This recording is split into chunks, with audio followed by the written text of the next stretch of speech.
Claire, the medications, drugs they put you on post-transplant, how did you cope with that?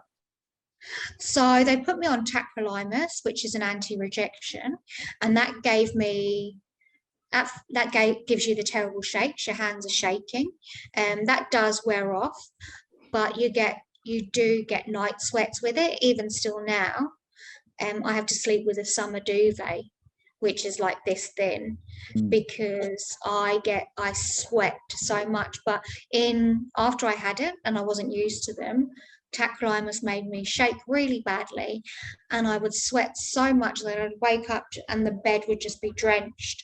And because the beds in the Westmead Lodge are plastic, for sanitization purposes, that was just, I'd have to change the sheets, I'd have to put towels down because everything was just drenched. And also you're trying to keep your hydration up. So I think you have to drink quite a lot. I think you need to drink about 3 liters, because also if you dehydrate your new organs, it can lead to failure. Even sort of now, dehydration is very bad for someone with a kidney transplant. So, and the sweat as well, because we were in Sydney and it was so humid, and some days we were having like 45-degree days and other days it'd be 20.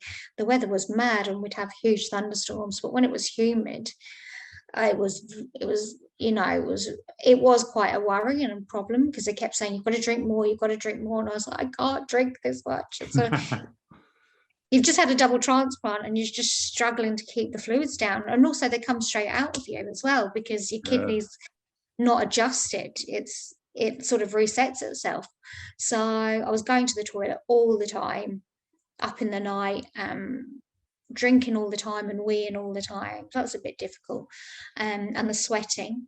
And also I was on prednisolone, which is a steroid, and they jack you right up on that. So I've got quite a round face anyway, but after the drugs, my face is out here, had a huge shiny moon head, which is quite and thankfully for me, I wasn't that angry, but a few of the other patients were sort of very aggressive, not towards me, but you could see that they were a bit snappy, or especially with the ones nearest and dearest. I think they got it in the neck, but we heard from another patient's family.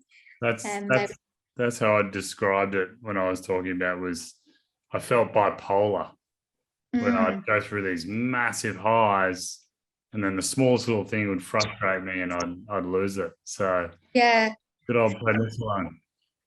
Thankfully, I didn't get that. But one of the other recipients, their family said to my mum, and is she very angry all the time? And my mum was like, no, not particularly.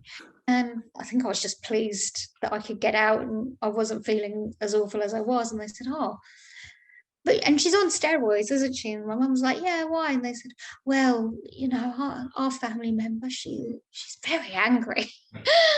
So yeah.